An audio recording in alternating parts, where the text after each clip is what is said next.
Hello मेरे प्यारे विद्यार्थियों, कैसे हैं आप सब।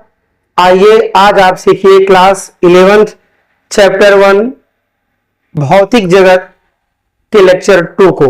तो आज आप क्लास 11th चैप्टर 1 भौतिक जगत के लेक्चर नंबर 2 में शामिल होने जा रहे हैं। तो आइए समझते हैं भौतिकी का सोसाइटी और टेक्नोलॉजी से क्या संबंध है और प्रकृति में मूल बल क्या होते हैं, संरक्षण नियम क्या होते हैं और विश्व के प्रमुख वैज्ञानिकों के बारे में आज आप समझने वाले हैं। तो आइए शुरू करते हैं आपका क्लास।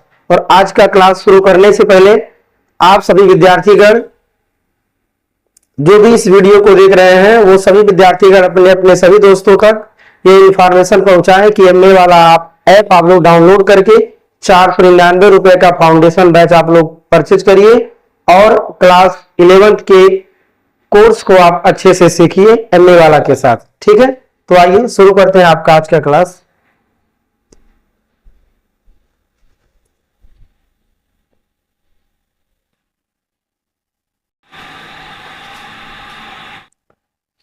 चलिए मेरे प्यारे विद्यार्थियों, आपने सीखा भौतिकी किसे कहते हैं, भौतिकी क्या होता है।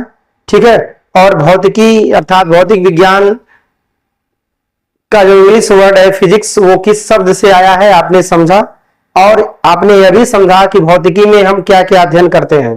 ठीक है, लेकिन चलिए आप जानिए कि भौतिकी क्यों पढ़ते हैं, हमें भौतिकी क्यों पढ़ना चाहिए, आखिर इसका महत्व क्या है।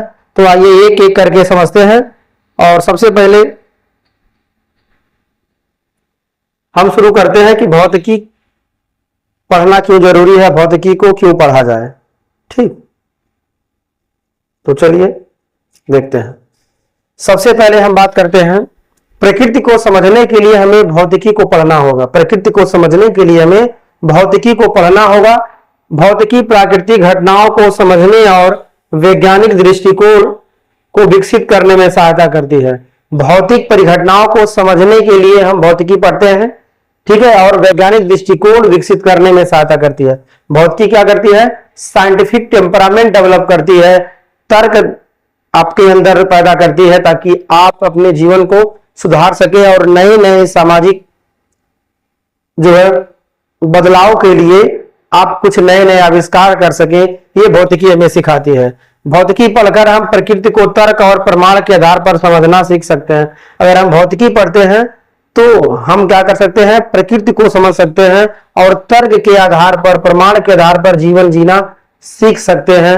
ठीक है, तो भौतिकी हमें तर्क करना सिखाती है, हालांकि मैथ भी सिखाती है, लेकिन भौतिकी में मैथ का भी भरपूर प्रयोग होता है। ठीक है, तो फिजिक्स क्या करता है, जो फिजिक्स है, फिजिक्स हमें नेचर अंडरस्टैंडिंग के लिए फिजिक्स पढ़ते हैं। फिजिक्स जो है नेचर को समझने के लिए पढ़ा जाता है। साइंटिफिक थिंकिंग डेवलप करता है, वैज्ञानिक सोच विकसित करता है भौतिकी, और टेक्नोलॉजी को विकसित करता है। टेक्नोलॉजी जो तकनीकी है वो फिजिक्स से आती है।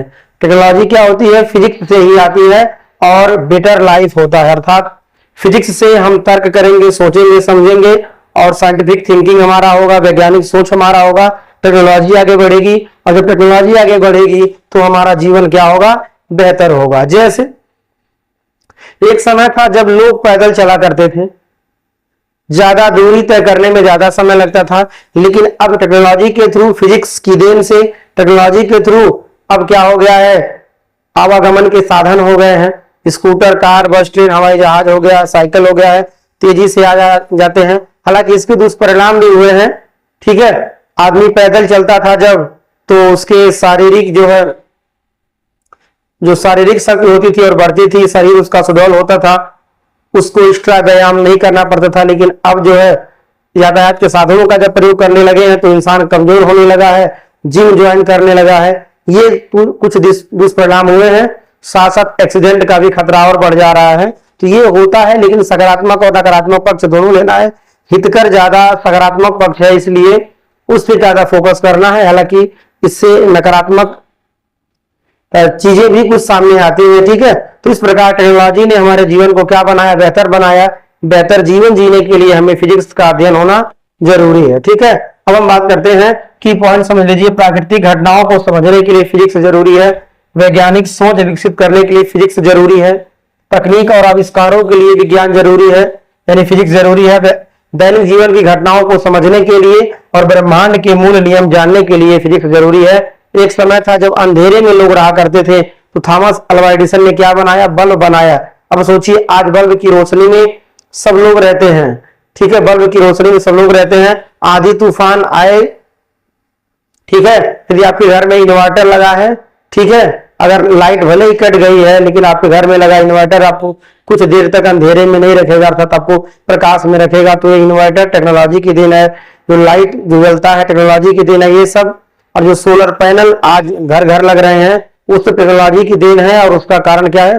फिजिक्स है, ठीक है। तो इस प्रकार फिजिक्स हमें क्यों पढ़ना जरूरी है, फिजिक्स क्यों पढ़ने चाहिए? तो फिजिक्स अपने तर्क को बढ़ाने के लिए, साइंटिफिक टेम्परामेंट को डेवलप करने के लिए, बेहतर भविष्य के लिए, ठीक है, टेक्नोलॉजी को विकसित करने के लिए फिजिक्स का अध्ययन हमें जरूरी है, ठीक है। इस प्रकार भौतिकी प्रकृति और तकनीक को जोड़ती है। भौतिकी क्या करती है? नेचर और टेक्नोलॉजी को जोड़ने का कार्य करती है फिजिक्स, ठीक है। अब हम आगे बढ़ते हैं। अब हम बात करते हैं भौतिकी का क्षेत्र। जो भौतिकी है, भौतिकी के कार्य क्षेत्र क्या है? क्योंकि देखिए भौतिकी अपने आप में साइंस का एक भाग है। भौतिकी क्या है? अपने आप में साइंस का एक बहुत विस्तृत भाग है, ठीक है। भौतिकी क्या है? साइंस का एक बहुत बड़ा भाग है, जिसकी बदौलत ही आज इतना विकास संभव हो पाया है। तो भौतिकी के कार्य क्षेत्र को दो भागों में बांटा गया है, ठीक है, स्थूल भौतिकी और सूक्ष्म भौतिकी। स्थूल भौतिकी का मतलब होता है व्यापक स्तर की घटनाएं इसमें शामिल होंगी, और सूक्ष्म स्तर पर नाभिकीय, परमाणुविक, आणविक स्तर की घटनाएं शामिल होंगी। हम बात करते हैं भौतिकी का क्षेत्र सूक्ष्म कणों के अध्ययन से लेकर विशाल ब्रह्मांड के अध्ययन तक फैला हुआ है। भौतिकी न केवल छोटे छोटे कणों, अणुओं, परमाणुओं का अध्ययन करता है, बल्कि व्यापक स्तर तक की घटनाओं का अध्ययन करता है। इसका दृष्टि जो है क्षेत्र, जो इसका विस्तार क्षेत्र है अध्ययन का, वो बहुत व्यापक है, बहुत विस्तृत है। भौतिकी बहुत छोटी छोटी वस्तुओं से लेकर बहुत बड़ी वस्तुओं तक का अध्ययन करती है। ये एटम का अध्ययन तो करेगी ही, साथ साथ सूर्य का भी अध्ययन करेगी, चंद्रमा, ग्रह, नक्षत्र, तारे, इन सब का अध्ययन करेगी, जो कि हमसे बहुत दूरी पर है, करोड़ों किलोमीटर की दूरी पर है, ठीक है। तो फिजिक्स न केवल सूक्ष्म बल्कि व्यापक स्तर तक की घटनाओं का अध्ययन करती है। सूक्ष्म से लेकर इलेक्ट्रॉन, प्रोटॉन, न्यूट्रॉन से लेकर नाभिक से लेकर के व्यापक स्तर तक तारों का अध्ययन करता है फिजिक्स, इसमें अध्ययन किया जाता है, ठीक है। अब हम बात करते हैं फिजिक्स क्या करता है? पार्टिकल का अध्ययन करता है, एटम का अध्ययन करता है, ह्यूमन, अर्थ, सोलर सिस्टम और गैलेक्सी, इन सारे तथ्यों का अध्ययन कौन करता है? फिजिक्स करता है। इस प्रकार फिजिक्स का जो कार्य क्षेत्र है बहुत व्यापक है। तो सुविधा की दृष्टि से, अध्ययन की दृष्टि से थोड़ा आसान हो, इसलिए भौतिकी के कार्य क्षेत्र को दो भागों में बांट दिया गया है, ठीक है। भौतिकी सूक्ष्म से लेकर विशाल तक सभी का अध्ययन करती है, और सूक्ष्म जगत, परमाणु, नाभिक कर इसका अध्ययन करती है। स्थूल जगत में वस्तुएं, मशीनें और दैनिक घटनाओं का अध्ययन करती है। खगोलीय जगत, ग्रह, तारे, आकाशगंगाओं का अध्ययन करती है। पदार्थ और ऊर्जा का संबंधों का अध्ययन करती है। और आधुनिक तकनीक में उपयोग विज्ञान के द्वारा, यानी फिजिक्स के द्वारा ही संभव है। तो आधुनिक जितनी भी तकनीकें हैं, सूक्ष्म स्तर से लेकर व्यापक स्तर तक की सारी घटनाओं का अध्ययन फिजिक्स करता है। इसलिए इसके भागों को इसे भागों में बांटना जरूरी होता है, और यही कारण है कि इसको दो अलग अलग भागों में बांटा गया है। और पहला है स्थूल क्षेत्र। फिजिक्स का पहला कौन सा है? माइक्रोस्कोप। कौन सा है? माइक्रोस्कोप है, माइक्रोस्कोप डोमेन, ठीक है। स्थूल क्षेत्र होता है। स्थूल क्षेत्र ये क्या होता है? तो स्थूल क्षेत्र में प्रयोगशाला, पृथ्वी और खगोलीय स्तर की घटनाएं आती हैं। बड़े बड़े जो घटनाएं होती है, परिघटनाएं शामिल होती हैं, स्थूल के अंतर्गत आती हैं। जैसे ग्रहों की गति अगर हमें करना है तो स्थूल भौतिकी के अंतर्गत करते हैं। गिरती हुई गेंद की गति, गिरती हुई किसी वस्तु की गति का अध्ययन हम स्थूल क्षेत्र के अंतर्गत करते हैं। उष्मा और ताप का अंतर, ध्वनि तरंगों का अंतर और विद्युत और चुंबकत्व का अंतर का अध्ययन, विद्युत और चुंबकत्व का अध्ययन, ध्वनि तरंगों का अध्ययन, उष्मा और ताप का अध्ययन, गिरती हुई वस्तुओं का अध्ययन और ग्रहों की गति, अर्थात सभी व्यापक स्तर तक की घटनाएं, यांत्रिकी घटनाओं का अध्ययन, उष्मागतिकी, यांत्रिकी, दोलन एवं तरंगे, प्रकाश की, इन सब का अध्ययन फिजिक्स के स्थूल भौतिकी के अंतर्गत किया जाता है, ठीक है। अब आपको समझ में आ रहा होगा। और इन्हीं क्रम से हम अर्थात मैकेनिक्स, थर्मोडायनेमिक्स, ऑप्टिक्स और इलेक्ट्रोमैग्नेटिज्म अर्थात विद्युत चुंबकत्व। मैकेनिक्स का मतलब होता है यांत्रिकी, थर्मोडायनेमिक्स मतलब उष्मागतिकी, ऑप्टिक्स मीन्स प्रकाशिकी, और इलेक्ट्रोमैग्नेटिज्म यानी विद्युत चुंबकत्व। इन सभी व्यापक घटनाओं का अध्ययन फिजिक्स के स्थूल क्षेत्र के अंतर्गत अर्थात स्थूल भौतिकी के अंतर्गत किया जाता है। ठीक है, ठीक। अब हम आगे बढ़ते हैं अगले टॉपिक की ओर।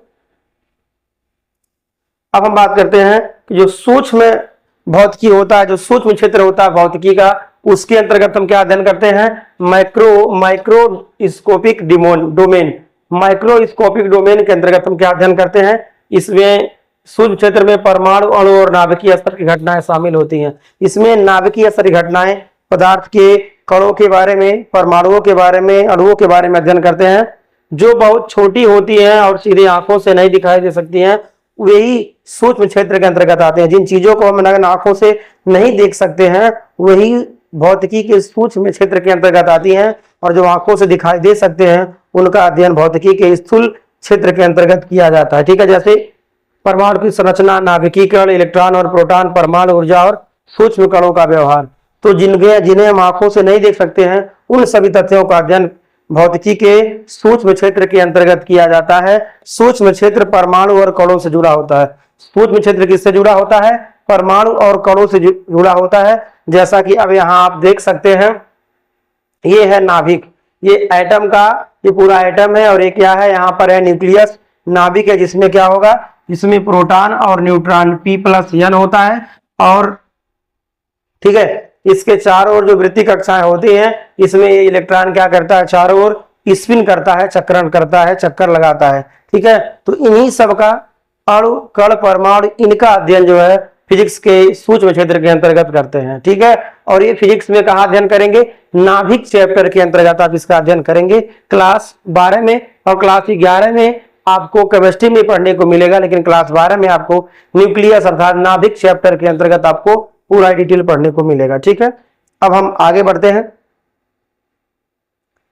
अब हम बात करते हैं स्थूल क्षेत्र बनाम सूक्ष्म क्षेत्र। इन दोनों के बारे में थोड़ा समझ लीजिए। स्थूल क्षेत्र बनाम सूक्ष्म क्षेत्र ये क्या होता है, चलिए थोड़ा आपको ध्यान देना है। किसमें किसका किसका अध्ययन करते हैं, थोड़ा सा एक कंपैरिजन कर लेना है। देखिए, दोनों का अलग अलग अपना क्षेत्र है।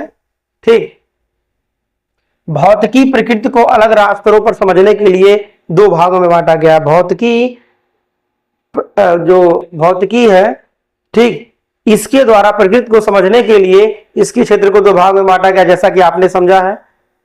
छोटे स्तर की घटनाओं को सूक्ष्म स्तर पर, सूक्ष्म क्षेत्र में, और बड़े स्तर की घटनाओं को स्थूल क्षेत्र के अंतर्गत अध्ययन किया जाता है।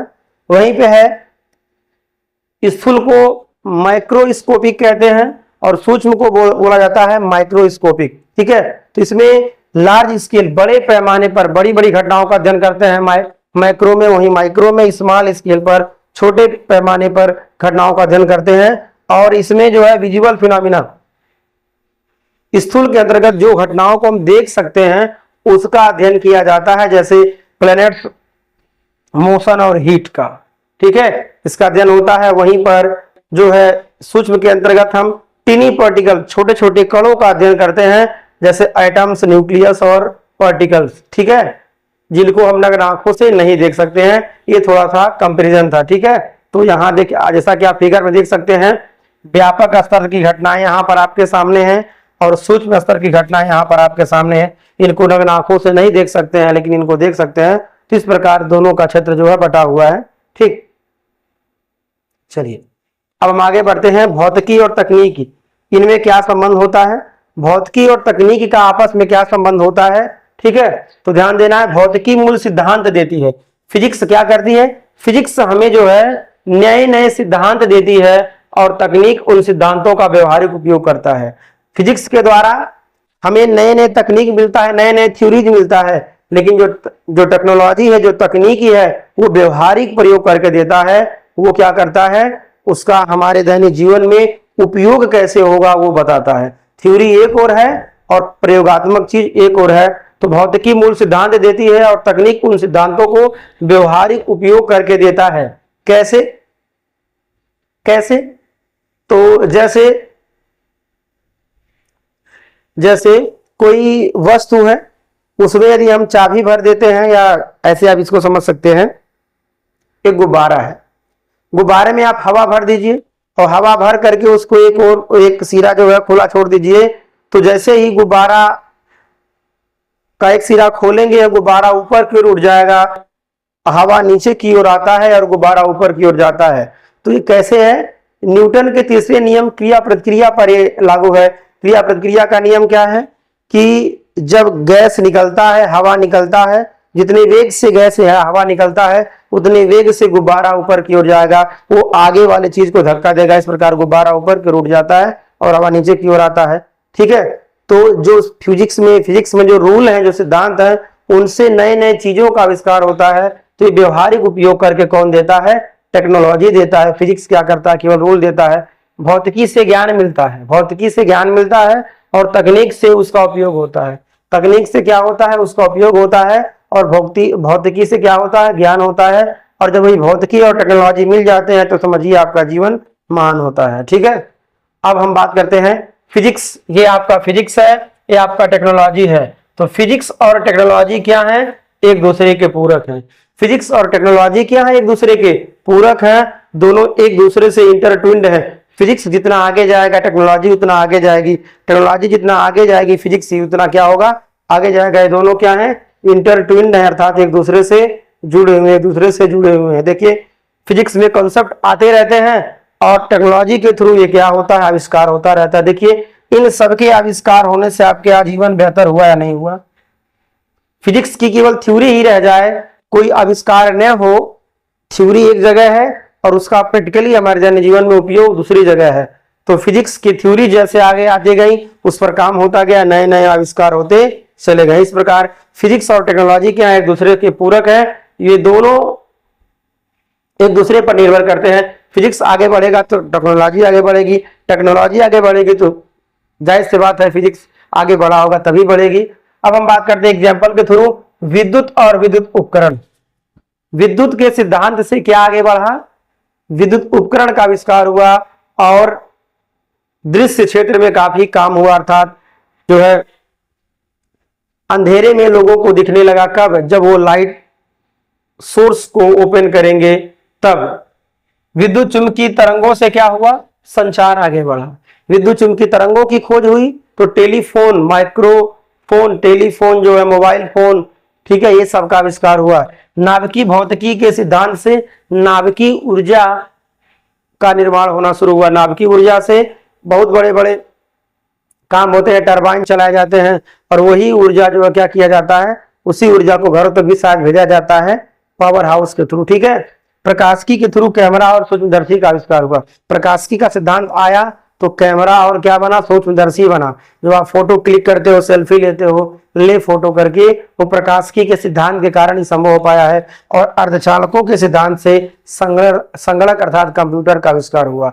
तो अगर फिजिक्स के थ्योरीज न होते तो आज टेक्नोलॉजी में जितनी चीजें आपको देखने को मिलती हैं, कंप्यूटर हो, कैमरा हो, सूक्ष्मदर्शी हो, दूरदर्शी हो, खगोलीय दूरदर्शी हो, या फिर नाभिकीय ऊर्जा से जो बड़े बड़े संयंत्र हैं वो हो, और जो बड़े बड़े आप टावर देखते हैं ना, संचार के टावर देखते हैं, ठीक है, वो सब आज खड़े नहीं हो पाते हैं, विद्युत बल्ब नहीं होता और आज वही हमारा जीवन वीरान पड़ा होता। ठीक है, इस प्रकार भौतिकी ने हमारे जीवन को क्या बनाया है? सुगम बनाया है।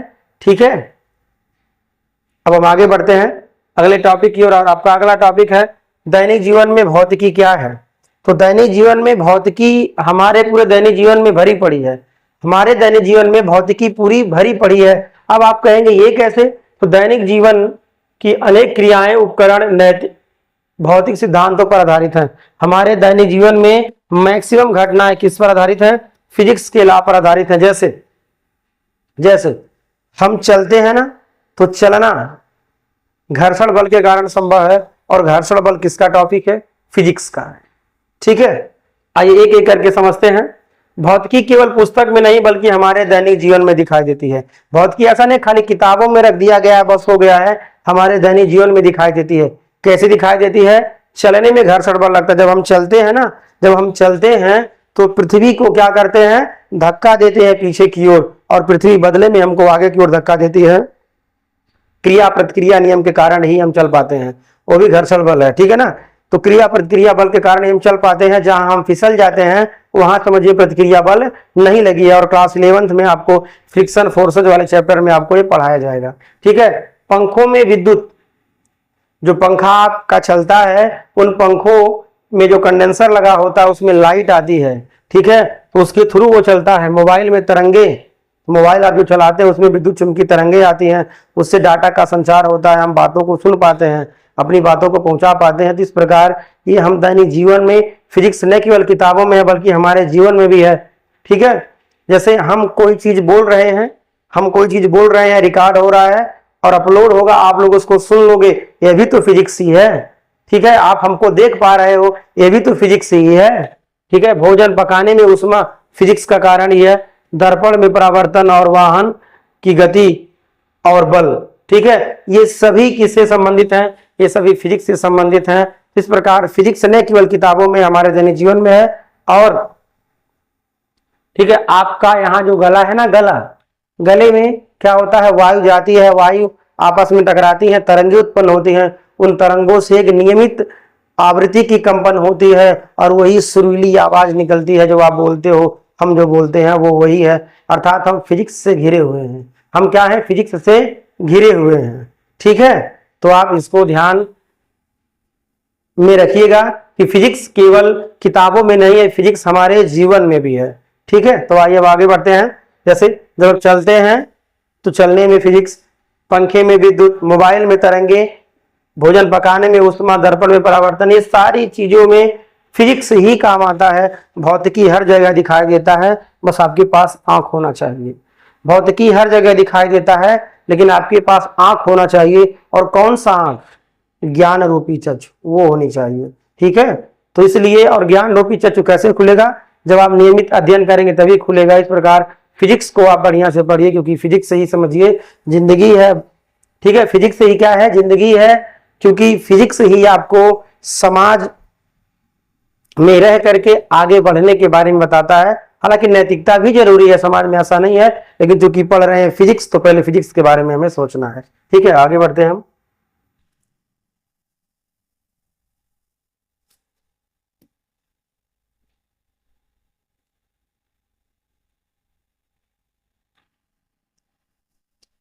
चलिए अब हम बात करते हैं वैज्ञानिक विधि। वैज्ञानिक विधि क्या होता है? साइंटिफिक मेथड क्या होता है? तो देखिए, प्राचीन धर्म ग्रंथों में दार्शनिक बातें हैं, सोच सोच करके कुछ बातें लिखी गई हैं, जो समाज में हुआ उसको देखकर लिख दी गई हैं। लेकिन कुछ बातें जो सोच करके, समझ करके, प्रैक्टिकल करके बार बार वो सिद्ध होती हैं, तो साइंस की कैटेगरी में आ जाते हैं। इस प्रकार हर एक बात साइंस नहीं होता है, हर बात साइंस नहीं होता है, याद रखिएगा, हर बात साइंस नहीं होता है। वही बात साइंस की कैटेगरी में आता है जिस पर परिकल्पना किया जाए, प्रेक्षण किया जाए, निष्कर्ष निकाला जाए। ठीक है, तब जाकर सिद्धांत के रूप में आता है और तब वो साइंस कहलाता है। तो वैज्ञानिक विधि क्या होती है? तो वैज्ञानिक विधि प्राकृतिक घटनाओं को अवलोकन, प्रयोग और तर्क के माध्यम से व्यवस्थित रूप से अध्ययन करने की विधि है। वैज्ञानिक विधि किसी भी बात को, किसी भी तथ्य को प्रमाणित करके, प्रैक्टिकल करके, ठीक है, बार बार उसको दोहरा करके, ठीक, व्यवस्थित रूप से अध्ययन करने की एक विधि है। ठीक, विज्ञान में किसी भी बात को मानने से पहले उसे देखा, परखा और प्रमाणित किया जाता है। विज्ञान में क्या किया जाता है? किसी भी बात को पहले माना जाता है, फिर उसको ऑब्जर्व किया जाता है, प्रैक्टिकल किया जाता है, बार बार दोहराया जाता है और लास्ट में उसको कहा जाता है कि हाँ, ये भी साइंस है। तो परिकल्पना, प्रयोग, प्रेक्षण और निष्कर्ष के आधार पर प्राप्त ज्ञान ही विज्ञान होता है। तो विज्ञान को मानने में जो प्रोसेस लगता है वही कहलाता है। विज्ञान को, किसी बात को विज्ञान मानने के लिए जिन आवश्यक शर्तों को पूरा किया जाता है वही कहलाता है वैज्ञानिक विधि, अर्थात साइंटिफिक मेथड कहलाती है। और साइंटिफिक मेथड में क्या क्या होता है? तो सबसे पहले अवलोकन किया जाता है। किसी भी चीज, किसी भी बात का पहले अवलोकन किया जाएगा, प्रश्न पूछा जाएगा, परिकल्पना किया जाएगा, प्रयोग किया जाएगा, आंकड़ा संग्रह किया जाएगा, विश्लेषण किया जाएगा, निष्कर्ष निकाला जाएगा, तब जाकर के वो नियम या सिद्धांत बन पाएगा और लास्ट में जाकर के वो विज्ञान कहाएगा।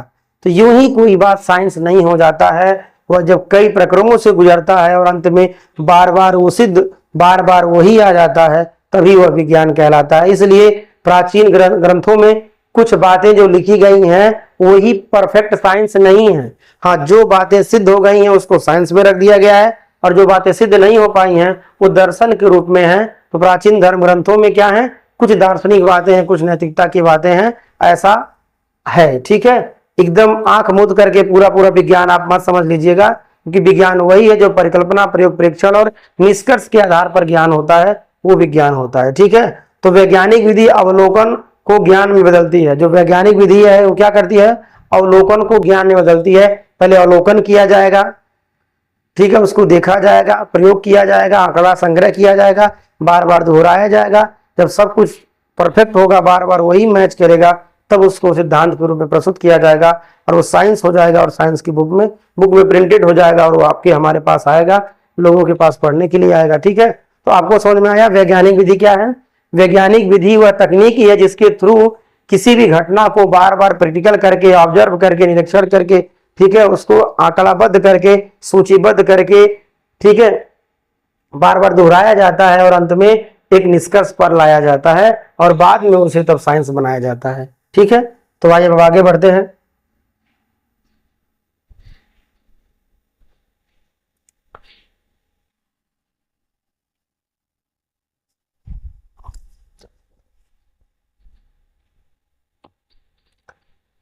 अब समझते हैं प्रकृति में मूल बल कितने होते हैं। ठीक है, तो प्रकृति में मूल बल 4 होते हैं। पहला है गुरुत्वाकर्षण बल, दूसरा है विद्युत चुंबकीय बल, तीसरा है प्रबल नाभिकीय बल, और चौथा है दुर्बल नाभिकीय बल। ये बल क्या होता है, तो बल खिंचाव अथवा दबाव की वह प्रक्रिया है जो किसी वस्तु में गति उत्पन्न करती है या गति उत्पन्न करने का प्रयास करती है। तो बल एक बाह्य कारक है, बल एक बाह्य कारक है जो किसी वस्तु में गति उत्पन्न करती है या गति उत्पन्न करने का प्रयास करती है। ठीक है, अब प्रकृति में मूल बल कितने होते हैं, तो प्रकृति में मूल बल केवल कितने होते हैं, 4 होते हैं। तो आइए एक एक करके समझते हैं कौन कौन से बल होते हैं। तो पहला है गुरुत्वाकर्षण बल। गुरुत्वाकर्षण बल क्या होता है, तो गुरुत्व के कारण लगने वाला बल, अर्थात द्रव्यमान के कारण लगने वाला बल कौन सा बल होगा, गुरुत्वाकर्षण बल होगा। और पृथ्वी जो है सभी वस्तुओं पर गुरुत्वाकर्षण बल लगाती है। ठीक है, इस बात को याद रखिएगा, आप क्लास 11th में ही इसको गुरुत्वाकर्षण वाले चैप्टर में आप इसको एकदम इजीली सीखेंगे। तो गुरुत्व के कारण लगने वाला बल क्या होगा, गुरुत्वाकर्षण बल होगा, अर्थात द्रव्यमान के कारण लगने वाला बल क्या होगा, गुरुत्वाकर्षण बल होगा। ठीक है, अब दूसरा आता है विद्युत चुंबकीय बल। तो विद्युत और चुंबक के कारण लगने वाला बल क्या है, विद्युत चुंबकीय बल है। विद्युत और चुंबक के कारण लगने वाला बल कौन सा बल है, विद्युत चुंबकीय बल, अर्थात इलेक्ट्रोमैग्नेटिक फोर्स है। ठीक, इसको भी आप क्लास 11 से पढ़ेंगे। यहाँ पर चैप्टर 1 में जितने भी हेडिंग्स आ रहे हैं, इन सभी हेडिंग्स पर एक एक जो है चैप्टर पूरा आपको पढ़ने को मिलेगा। ठीक है, और तीसरा आपका है प्रबल नाभिकीय बल। प्रबल नाभिकीय बल क्या होता है, तो प्रबल नाभिकीय बल वह बल है जो किसी तत्व के परमाणु के नाभिक में प्रोटॉनों को प्रोटॉनों से, न्यूट्रॉनों को न्यूट्रॉनों से और प्रोटॉनों को न्यूट्रॉनों से बांधे रखता है। अर्थात नाभिकीय जो प्रबल नाभिकीय बल होता है वो जो छोटे नाभिक वाले जो छोटा नाभिक होता है, छोटे नाभिक में प्रोटॉनों को प्रोटॉनों से, न्यूट्रॉन को प्रोटॉनों से, न्यूट्रॉनों को न्यूट्रॉनों से, अर्थात न्यूट्रॉन और प्रोटॉन को जिन बलों द्वारा बंधे रहते हैं उसे ही हम प्रबल नाभिकीय बल कहेंगे या नाभिकीय बल कहेंगे। ठीक है, किसी तत्व के परमाणु के नाभिक में प्रोटॉन और न्यूट्रॉन जिन आकर्षण बलों से बंधे रहते हैं उसे ही हम उसे ही नाभिकीय बल कहते हैं। अगर नाभिक छोटा है तो बल प्रबल नाभिकीय बल लगेगा, अगर नाभिक का साइज बड़ा हो गया है तो वहां पर वो दुर्बल नाभिकीय बल होगा, और जहां पर दुर्बल नाभिकीय बल होगा वहां पर प्रोटॉन और न्यूट्रॉन आपस में क्या हो जाएंगे, टूट कर बिखर जाएंगे, और वहां नाभिक का क्षय हो जाएगा। नाभिक दो अलग अलग नाभिक में टूट जाएगा, उस क्रिया को नाभिकीय विखंडन कहते हैं। आपको आगे ही पढ़ने को मिलेगा। ठीक है, दुर्बल नाभिकीय बल तो आप समझ ही गए हैं कि जब नाभिक जो है बहुत बड़ा साइज में हो जाए तो नाभिकीय जो बल है वो न काम कर पाए, क्योंकि नाभिकीय बल 10⁻⁻15 मीटर के रेंज में ही काम करता है। नाभिकीय जो बल होता है 10⁻⁻15 मीटर के रेंज में ही काम करता है, इससे ज्यादा होने पर वो नहीं लगता है। तो नाभिक का साइज बड़ा होने पर वह बल कार्यरत नहीं होगा, और इस प्रकार प्रोटॉन को बांध नहीं पाएगा और वो टूट कर बिखर जाएगा। इस प्रकार नाभिक जो है 2 खंड ये दो भागों में बढ़ जाएगा। इस प्रकार उस घटना को नाभिकीय विखंडन कहते हैं। रेडियो एक्टिव पदार्थों में प्रबल नाभिकीय बल नहीं होता है, बल्कि दुर्बल नाभिकीय बल होता है। ठीक है, अब आपको समझ में आ गया होगा। और इन्हीं चार मूल बलों से सभी प्रकार के बल हैं। ठीक है, अब हम बात करते हैं आकर्षण बल के बारे में। आकर्षण बल क्या होता है, मैंने आपको बताया है कि हर द्रव्यमान वाली वस्तु, यानी द्रव्यमान के कारण जो बल लगता है वही गुरुत्वाकर्षण बल होता है। हर द्रव्यमान वाली वस्तु दूसरे वस्तु पर क्या करती है, बल लगाती है। प्रत्येक वस्तु, दुनिया की प्रत्येक वस्तु एक दूसरे को अपनी ओर खींचती है। ये न्यूटन के सार्वत्रिक गुरुत्वाकर्षण के नियम के अनुसार है। न्यूटन के सार्वत्रिक गुरुत्वाकर्षण नियम के अनुसार दुनिया की हर एक वस्तु एक दूसरे पर बल लगाती है, और उस बल का मान कितना होता है, F बराबर में G m1 इंटू m2 अपान r स्क्वायर होता है। उस बल का मान कितना होता है, मैं यहाँ एक बार लिख देते हैं। न्यूटन के सार्वत्रिक गुरुत्वाकर्षण नियम के अनुसार यहाँ पर लिखा भी गया, फिलहाल एक बार और लिख देते हैं। यहाँ भी लिखा गया है F बराबर में capital G m1 into m2 अपान r स्क्वायर। ये न्यूटन के सार्वत्रिक गुरुत्वाकर्षण के नियम के अनुसार, ठीक है, अगर दो पिंड हो जिनके द्रव्यमान m1 और m2 हो, उनके बीच की दूरी स्मॉल r है, तो उनके बीच लगने वाला बल G into m1 into m2 अपान r स्क्वायर होगा। और जहां G क्या है, गुरुत्वाकर्षण नियतांक है। जहां G क्या है, गुरुत्वाकर्षण नियतांक है। ध्यान देना, G का मान 6.67 गुणे 10 की घात -11 न्यूटन मीटर स्क्वायर प्रति किग्रा स्क्वायर होता है। ये क्या है, सार्वत्रिक गुरुत्वाकर्षण नियतांक होता है। इसका मान 6.67 गुणे 10 की घात -11 न्यूटन मीटर स्क्वायर प्रति केजी स्क्वायर होता है। और ये परिमाण में इतना छोटा है, यही कारण है कि हमको आभास नहीं होता है बल का, हम कि हमें कोई खींच रहा है, हम किसी को खींच रहे हैं, इस कारण आभास नहीं होता है, क्योंकि इधर इसका मान जो है बहुत जो है कम है। ठीक, अब हम बात करते हैं गुरुत्वाकर्षण बल होता क्या है। तो यह हमेशा आकर्षण बल होता है। इसकी सीमा अनंत होती है। ग्रहों तारों की गति में भी ये महत्वपूर्ण है। और ये सबसे कमजोर जो है मूलभूत बल है, पृथ्वी वस्तुओं को अपनी ओर आकर्षित करती है।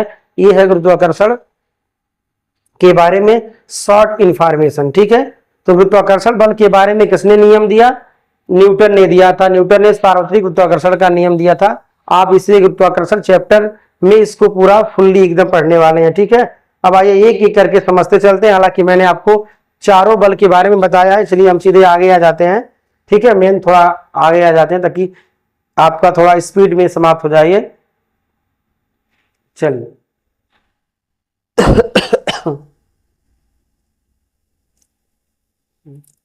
हम थोड़ा बात कर लेते हैं बलों का एकीकरण क्या होता है, यूनिफिकेशन ऑफ फोर्सेज। बलों का एकीकरण क्या होता है, इसको समझ लीजिए। तो एकीकरण का अर्थ अलग अलग बलों को एक साथ समझना है। ठीक है, एकीकरण का मतलब होता है सबको मिलाकर एक करना। एकीकरण का मतलब क्या होगा, सबको मिलाकर एक करना। अर्थात जब सभी बलों को अगर हम एक साथ समझें तो कहलाएगा बलों का एकीकरण। ठीक है, तो बलों का एकीकरण प्रकृति के अलग अलग बलों को एक समान आधार पर समझाने की प्रक्रिया है। बलों का एकीकरण क्या है, अलग अलग बलों को, ठीक है, एक समान आधार पर समझाने की क्रिया क्या है, यही है बलों का एकीकरण। और उसमें अलग अलग बलों को एक बड़े सिद्धांत से समझाने की कोशिश की जाती है। ठीक है, तो इन चार बलों को आपने पढ़ा है, इन चार बलों को आप डिटेल में पढ़ेंगे। फिलहाल जो चैप्टर 1 में थोड़ा थोड़ा इंफॉर्मेशन है, ताकि आपको समझ में आ सके फिजिक्स क्यों पढ़ा जाए, क्यों जरूरी है, कौन कौन टॉपिक हमें आगे पढ़ना है। ठीक है, तो आइए एक एक करके आगे बढ़ते हैं। ठीक, अब हम बात कर लेते हैं संरक्षण नियम क्या होता है। तो जिस नियम के अनुसार कोई राशि संरक्षित रहती है, जिस नियम के अनुसार कोई राशि संरक्षित रहती है, वही संरक्षण नियम कहलाता है। ठीक है, संरक्षण नियम बताते हैं कि पृथक तंत्र में कुछ भौतिक राशियां अपरिवर्तित रहती हैं, अर्थात वो संरक्षित रहते हैं। ठीक है, तो जिस नियम के अंतर्गत कोई राशि अपरिवर्तित रहे, अर्थात वो संरक्षित रहे, संरक्षण नियम कहलाता है। और कुछ भौतिक राशियां कुल रूप में, अर्थात सब मिला करके वो फिक्स रहती हैं, स्थिर रहती हैं, बदलती नहीं हैं। और संरक्षण नियम होते क्या हैं, तो संरक्षण नियम भौतिकी में बहुत महत्वपूर्ण है। ये प्राकृतिक प्रक्रियाओं को समझने में सहायता करते हैं। संरक्षण नियम सम्मिलित रूप से जुड़े होते हैं, इनसे गणना और पूर्वानुमान सरल होता है। ठीक है, संरक्षण का अर्थ होता है कुल मात्रा स्थिर होता है। संरक्षण का मतलब होता है उसकी सुरक्षा होती है, अर्थात उसकी जो कुल मात्रा होती है वो क्या होती है, स्थिर होती है। ठीक है, जैसे ये एनर्जी है, अब हम बात करते हैं संरक्षण नियम जो होता है, जो कंजर्व्ड क्वांटिटीज होता है, जो संरक्षित राशियां होती हैं वो कौन कौन सी होती है, उनमें कौन कौन सा नियम लागू होता है। जो संरक्षित राशियां होती हैं कौन कौन होती हैं और किन किन पर कौन सा नियम लागू होता है, एक एक कर समझते हैं। तो सबसे पहले हम लेते हैं एनर्जी अर्थात ऊर्जा। ऊर्जा संरक्षण नियम क्या है, तो ऊर्जा को न तो उत्पन्न कर सकते हैं न ही नष्ट कर सकते हैं, इसका केवल रूप बदल सकते हैं। इस प्रकार कुल ऊर्जा संरक्षित रहती है, यही ऊर्जा संरक्षण नियम है। ठीक है। चार्ज क्या होता है, चार्ज यानी आवेश, आवेश को न तो उत्पन्न कर सकते हैं न ही नष्ट कर सकते हैं, बस वो रहेगा, रगड़ेंगे दूसरे में आ जाएगा, बस यही होगा। तो आवेश क्या होता है, संरक्षित रहता है। जैसे कि दो गोला है, दोनों क्या है, उदासीन है, उसको रगड़ेंगे एक पर प्लस और अगर एक पर माइनस हो जाएगा तो पहले कंडीशन में, पहले स्थिति में जीरो कुल आवेश था, बाद में रगड़े प्लस माइनस हुआ, जोड़ेंगे पुनः आवेश जीरो। इस प्रकार पहले भी जीरो बाद में भी जीरो, इस प्रकार कुल आवेश संरक्षित है, यही आवेश का आवेश संरक्षण नियम होता है। मोमेंटम अर्थात संवेग क्या होता है, तो किसी वस्तु के द्रव्यमान और वेग के गुणनफल को संवेग कहते हैं। अगर कोई दो पिंड है या एक ही पिंड है, उस पर कोई बाह्य बल न लगे तो उसका कुल संवेग संरक्षित रहता है, यही संवेग संरक्षण नियम है। ठीक है। तो संरक्षण नियम ये बताता है जो कोई राशि है वो किस आधार पर संरक्षित है। ठीक है। तो मैंने जो आपको अभी बताया है, ठीक। ऊर्जा संरक्षण नियम में क्या होता है, तो ऊर्जा संरक्षण नियम में स्थितिज ऊर्जा और गतिज ऊर्जा का एक नियतांक होता है, अर्थात यांत्रिक ऊर्जा स्थितिज ऊर्जा और गतिज ऊर्जा के योग के बराबर होती है। और किसी भी राशि, किसी भी पदार्थ की जो कुल ऊर्जा होती है अर्थात उसकी कुल यांत्रिक ऊर्जा वो संरक्षित होती है। अगर गतिज ऊर्जा बढ़ेगी तो स्थितिज ऊर्जा घटेगी, अगर स्थितिज ऊर्जा बढ़ेगी तो गतिज ऊर्जा घटेगी। इस प्रकार पूरा ऊर्जा क्या होता है, संरक्षित होता है। ठीक है। तो इतना आपको समझना है, फिलहाल ज्यादा जो है पढ़ा जाएगा मेन चैप्टर में। ठीक है। अब आते हैं संवेग संरक्षण सिद्धांत क्या होता है। तो संवेग संरक्षण सिद्धांत में क्या होता है कि अगर बाहरी बल न हो तो उसका कुल संवेग क्या होता है, नियत रहता है। जैसे m1 और m2 द्रव्यमान के दो ट्रॉलियां हैं, ठीक है, या दो कोई पिंड है, ये u1 और u2 वेग से गतिमान है, तो इनका कुल संवेग क्या होगा, m1 u1 plus m2 u2 होगा, दोनों ऐड कर लेंगे। ठीक है। अब इन पर कोई बाह्य बल न लगे, आपस में अगर टकराते हैं, आपस में क्या करते हैं, टकराते हैं, तो इनका जो बाद का कुल संवेग होगा, मान लीजिए वेग v1 और v2 हो जाए, तब कुल संवेग कितना होगा, यहाँ पर Pf बराबर m1 v1 plus m2 v2 होगा। तो इस प्रकार ये और ये दोनों क्या होंगे, ये दोनों ये क्या होंगे, दोनों समान होंगे, अर्थात Pi बराबर Pf। Pi बराबर Pf का मतलब होता है, ठीक है, ये इनिशियल जो मोमेंट है वो और फाइनल जो मोमेंट है वो, अर्थात अंतिम प्राथमिक और अंतिम जो कुल संवेग रहा वो कितना रहा, बराबर रहा, यही है संवेग संरक्षण नियम। ठीक है। अर्थात अगर कोई बाह्य बल न लगे तो वस्तुओं का जो संवेग होता है, द्रव्यमान और वेग का गुणनफल होता है, कुल संवेग क्या होता है, संरक्षित रहता है। ठीक है। चलिए अब बात करते हैं आवेश संरक्षण नियम क्या होता है। जैसा कि मैंने आपको एग्जांपल देकर बताया है, आवेश जो होता है वो संरक्षित रहता है। आवेश न तो उत्पन्न होता है और न ही नष्ट होता है, केवल स्थानांतरित होता है। इस प्रकार कुल आवेश क्या होता है, फिक्स होता है, यही आवेश संरक्षण का नियम है। बाकी तो ये तो मैंने आपको अभी बताया है, वही बात है जो एग्जाम्पल में भी लिया जाएगा। ठीक है। जैसे एक वस्तु A है, एक वस्तु B है, एक वस्तु A है और एक वस्तु क्या है, B है। ठीक है। दोनों उदासीन है, दोनों पर कुल आवेश जीरो होगा, लेकिन अगर उन्हें क्या करते हैं, रगड़ देते हैं, इससे कुछ यहाँ पर निकल के चला आता है इलेक्ट्रॉन, तो ये पॉजिटिव हो जाएगा, ये हो जाएगा निगेटिव, दोनों को जोड़ेंगे फिर से कितना आ जाएगा, जीरो आ जाएगा। तो पहले भी जीरो बाद में भी जीरो, इस प्रकार क्या रहा, कुल आवेश संरक्षित रहा। बस एकदम इजी वे में है, दो दो लाइन का, एक एक लाइन का है, आप इसको दिमाग में रखेंगे आपको फटाफट आता जाएगा। हम बात करते हैं भौतिकी और गणित। भौतिकी और गणित में क्या संबंध है, तो पूरा भौतिकी गणित पर ही आधारित है, अर्थात गणित के माध्यम से ही भौतिकी को समझा जा सकता है, क्योंकि फिजिक्स में जो भी न्यूमेरिकल्स लगाएंगे मैथमेटिक्स का यूज करेंगे, जो भी थ्योरीज डेरिवेशन करना होगा हमें मैथमेटिकल रूल का उपयोग करना होगा। इस प्रकार जो भौतिकी है ना, ठीक है, भौतिकी में गणित को भौतिकी का भाषा कहा जाता है। गणित को भौतिकी की क्या कहते हैं, भाषा कहते हैं, क्योंकि भौतिक नियमों को प्रायः गणितीय रूपों में व्यक्त किया जाता है। भौतिक नियमों को किसमें व्यक्त किया जाता है, तो भौतिक नियम होगा एक लाइन, दो लाइन, चार लाइन का, उसको मैथमेटिकल फॉर्म में लिखा जाता है। इस प्रकार गणित को भौतिकी की क्या बोलते हैं, भाषा कहते हैं। गणित भौतिकी को स्पष्ट, सही और सटीक बनाता है। गणित की वजह से ही भौतिकी स्पष्ट बनता है।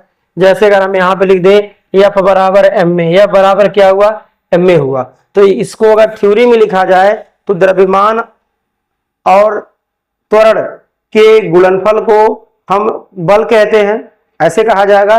और शॉर्टकट में F बराबर ma लिख देंगे। इससे क्या पता चलता है, किसी अगर कोई m द्रव्यमान की एक वस्तु है, a त्वरण से अगर गतिमान है तो उस पर उसको रोकने के लिए F बल लगाना होगा, या उसमें कितना बल विद्यमान होगा, F बल जो है विद्यमान होगा। तो यही है, भौतिकी को सरल और स्पष्ट लिखने के लिए हमें, ठीक है, गणित का इस्तेमाल करना होता है। ठीक है, की पॉइंट समझिए। समीकरण भौतिक संबंध दिखाते हैं, भौतिकी में समीकरण भी यूज होता है और मैथ का फॉर्म है, मैथ से है वो। इस प्रकार समीकरण भौतिकी को क्या बनाते हैं, भौतिकी में संबंध दिखाते हैं। आलेख आंकड़ों को समझाने में मदद करते हैं, गणना पूर्वानुमान लगाने में उपयोगी होता है, और गणित भौतिकी को सटीक बनाता है। मापन और गणित साथ मिलकर नियम बनाते हैं। जब मापन और गणित जब साथ मिलते हैं तो क्या बन जाते हैं, नियम बन जाते हैं। ठीक है, तो इस प्रकार अगर देखा जाए पूरे फिजिक्स में गणित का ही बोलबाला है। ठीक है, गणित का ही क्या है, बोलबाला है। गणित के होने से ही फिजिक्स जो है कैलकुलेशन बेस्ड होता है। ठीक, गणित भौतिकी की क्या क्या करता है, गणित भौतिकी को सटीक बनाता है, स्पष्ट बनाता है, सरल बनाता है। ठीक है, नहीं तो अगर थ्योरी में आप उतना बड़ा बड़ा जो देखते हैं थ्योरी डेरिवेशन, उसमें सभी तो मैथ ही है। अगर मैथ ना हो तो क्या होगा, आप उसको हिंदी में लिखेंगे तो बहुत बड़ा बड़ा पड़ जाएगा। तो मैथ क्या करता है, फिजिक्स को शॉर्ट बनाता है, स्पष्ट बनाता है, और क्या बनाता है, एकदम इजी बना देता है। ठीक है, अब आगे बढ़ते हैं। भौतिकी के महान वैज्ञानिक। अब हम भौतिकी के कुछ महान वैज्ञानिकों के बारे में जान लेते हैं। तो क्या आप लोग ये जानते हैं कि भौतिकी में विश्व के शीर्षतम 5 महान वैज्ञानिक कौन कौन से हैं? नहीं जानते हैं या जानते हैं? तभी आप ध्यान से सुनिए और समझिए। तो हम बात करते हैं सबसे पहले, भौतिकी के विकास में अनेक महान वैज्ञानिकों का योगदान जो है बहुत महत्वपूर्ण रहा है। सबने अपना योगदान दिया है, लेकिन कुछ ऐसे व्यक्तित्व है, कुछ ऐसे वैज्ञानिक है जिनका योगदान अभूतपूर्व है, और जिनके योगदानों की बदौलत ही आज फिजिक्स यहाँ तक आगे बढ़ पाया है। उनके बारे में हम जानते हैं, जिन्होंने भौतिकी के पूरे नेचर को समझाया है, बढ़िया से बताया है। तो सबसे पहले बात करते हैं गैलीलियो गैलीली। ठीक है, गैलीलियो गैलीली ने क्या बताया, मोशन एंड ऑब्जर्वेशन, गति और प्रेक्षण के बारे में इन्होंने बताया, और इनके सिद्धांतों से ही हमारा विज्ञान, फिजिक्स का ज्ञान इतना आगे आ पाया है। आइजैक न्यूटन ने मोशन एंड ग्रेविटेशन को बताया है, गति और गुरुत्वाकर्षण के बारे में न्यूटन ने बताया है। ठीक है, जेम्स क्लर्क मैक्सवेल ने इलेक्ट्रोमैग्नेटिज्म अर्थात विद्युत चुंबकत्व के बारे में बताया है। अल्बर्ट आइंस्टीन ने रिलेटिविटी के बारे में, सापेक्षता के सिद्धांत के बारे में बताया है। क्वांटम फिजिक्स, इन्हें क्वांटम फिजिक्स का फादर कहा जाता है। न्यूटन को क्लासिकल फादर कहा जाता है, इन्हें भी फिजिक्स का फादर कहा जाता है। ठीक है, और सीवी रमन को भारत के भौतिकी का जनक कहा जाता है। भारत में जो भौतिकी है उसका जनक कहा जाता है सीवी रमन को, जिन्होंने रमन इफेक्ट की खोज की थी, और एशिया के पहले पर्सन थे, एशिया के पहले व्यक्ति थे जिन्हें नोबेल प्राइज मिला था फिजिक्स में। ठीक है, तो ये भारत के 5 महान वैज्ञानिक है। हालांकि और भी वैज्ञानिक भारत में है, जगदीश चंद्र बसु हैं। ठीक है, और कौन है, हर्टस है, कुलाम है, जूल है, सेल्सियस है, फारेनहाइट है। ठीक है, बहुत से वैज्ञानिक हैं, लेकिन हम यहाँ केवल 5 वैज्ञानिकों का नाम लिए हैं। और आप लोग अपने कॉपी में कम से कम 20 जो है वैज्ञानिकों के बारे में आप सोच कर लिखिएगा। ठीक है, अगर आप लोग को कोई डाउट होगा तो आप लोग कमेंट बॉक्स में कमेंट करिएगा, सर जी सेपरेट वीडियो वैज्ञानिकों पर लेकर आइए, तो मैं जरूर लेकर आऊंगा। ठीक है, इस प्रकार वैज्ञानिकों की खोजों और सिद्धांतों से भौतिकी का विकास हुआ। इन वैज्ञानिकों के बदौलत ही हमारा आज जो है समाज इतना डेवलप हो पाया है, फिजिक्स इतना आगे आ पाया है। सबने थोड़ा थोड़ा प्रयास किया, और सभी के प्रयासों को ध्यान में रखते हुए आगे के वैज्ञानिक ने प्रयास किया, और हम लोग यहाँ तक पहुंचे हैं, इनकी बदौलत पहुंचे हैं। इन्होंने ज्ञान को आगे बढ़ाया है। तो आपको भी पढ़ना है बढ़िया से, और अपने ज्ञान को आगे बढ़ाना है, क्योंकि कुछ नया करके जाना है। ठीक है, तो इस प्रकार वैज्ञानिक दृष्टिकोण आप एक बार समझ लीजिए, वैज्ञानिक दृष्टिकोण क्या होता है, और इसी दृष्टिकोण को आप अपने जीवन में हमेशा बनाए रखिए, अंधभक्त की तरह जीवन मत जिए। जब पढ़े लिखे रहेंगे तो आपका जीवन बेहतर होगा। तो आइए समझते हैं एक साइंटिफिक टेम्परामेंट क्या होता है, साइंटिफिक एटीट्यूड क्या होता है, समझिए। तो वैज्ञानिक दृष्टिकोण क्या होता है? वैज्ञानिक दृष्टिकोण का अर्थ है तर्क पूर्वक सोचना, प्रमाण और अवलोकन तथा प्रयोग के आधार पर निष्कर्ष स्वीकार करना। वैज्ञानिक दृष्टिकोण का मतलब होता है तर्क के आधार पर हम सोचे समझें, ठीक है, अवलोकन करें और उस आधार पर निष्कर्ष निकालें। यूं ही नहीं किसी चीज को हम मान लें, ठीक है। वैज्ञानिक दृष्टिकोण से हमें किसी बात को प्रमाण और तर्क से समझा जाता है। अगर हमारे पास वैज्ञानिक दृष्टिकोण रहेगा तो हम किसी बात को तर्क से समझेंगे। ऐसा नहीं कोई व्यक्ति कुछ बोल दिया है तो उसकी बातों को हम यूं मान लेंगे, सोचेंगे समझेंगे तब जाकर के उसके बारे में और हम कुछ नया करेंगे, ठीक है। अब बात क्या करने वाले हैं, वैज्ञानिक दृष्टिकोण से क्या क्या होता है। तो वैज्ञानिक दृष्टिकोण हमें क्या सिखाता है? प्रश्न पूछना सिखाता है, प्रमाण खोजना सिखाता है, प्रयोग करना सिखाता है, जो परिणाम है उसको ईमानदारी से स्वीकार करना सिखाता है और अंधविश्वास के स्थान पर हमें तर्क करना सिखाता है। कौन? वैज्ञानिक दृष्टिकोण। और हमारे संविधान के मूल कर्तव्य में भी ये लिखा गया है कि हर भारतीय का कर्तव्य होगा समाज में साइंटिफिक टेम्परामेंट, देश में साइंटिफिक टेम्परामेंट को बढ़ावा दे। लेकिन देश में अंधभक्ति ही चरम पर है। तार्किकता की बात करेंगे तो आप लंड समझे जाएंगे और लंठई की बात करेंगे तो आप बहुत ही विद्वान समझे जाएंगे। यही कारण है कि भारत से ब्रेन ड्रेन होता है, भारत से प्रतिभा पलायन होती है। ज्यादा पढ़े लिखे लोग अपने देश में ना रुक करके बाहर चले जाते हैं, क्योंकि पढ़े लिखे लोगों को सम्मान यहाँ पे कम, अनपढ़ों का सम्मान ज्यादा होता है, ठीक है। अगर कोई लंठई वाला वीडियो बनाएगा बहुत तेज वायरल होगा, पढ़ाई लिखाई कोई वीडियो बनाएगा तो जल्दी वायरल नहीं होगा। ये भारत की वास्तविकता है, ठीक है। और समाज में लंठ लोग महाभारे पड़े हैं, क्यों? क्योंकि उनके अंदर ये साइंटिफिक जो है दृष्टिकोण नहीं है। जबकि संविधान कहता है बढ़ाइए फैलाइए, अगर कोई ऐसा करने का प्रयास करेगा तो लोग उसे इग्नोर कर देंगे। क्या किया जाए, यही जिंदगी और इसी में हमें जीना है। लेकिन हमें फिजिक्स पढ़कर बहुत कुछ सीखना है, ठीक है। तो इस प्रकार हम बात करते हैं, जो वैज्ञानिक दृष्टिकोण है वो क्या करता है, ऐसे मुंह पर ये अंगुली रखना नहीं सिखाता है, ये यहां रखकर बताता है कैसे हुआ, क्यों हुआ, ठीक है। तो क्वेश्चन करना सिखाता है। साइंटिफिक टेम्परामेंट अर्थात साइंटिफिक एटीट्यूड अगर आपके अंदर है तो आपको क्वेश्चन करना सिखाएगा, ठीक है। एविडेंस ढूंढना सिखाएगा, एविडेंस क्या क्या साक्ष्य है इसके पीछे का। एक्सपेरिमेंट आपको करने को बोलेगा, क्या एक्सपेरिमेंट करिए। आप जब जिज्ञासु होंगे तो आप एक्सपेरिमेंट करेंगे तभी मानेंगे और लास्ट में आप कंक्लूजन पे आएंगे और अपने जीवन को बेहतर बनाएंगे। इस प्रकार आपने पूरा डिटेल में समझा फिजिक्स का टेक्नोलॉजी के साथ महत्व क्या है, सोसाइटी के साथ महत्व क्या है, फिजिक्स का हमारे जीवन में क्या योगदान है, साइंटिफिक टेम्परामेंट क्या होता है, मूल बल क्या होते हैं, आपने एकदम डिटेल में समझा है।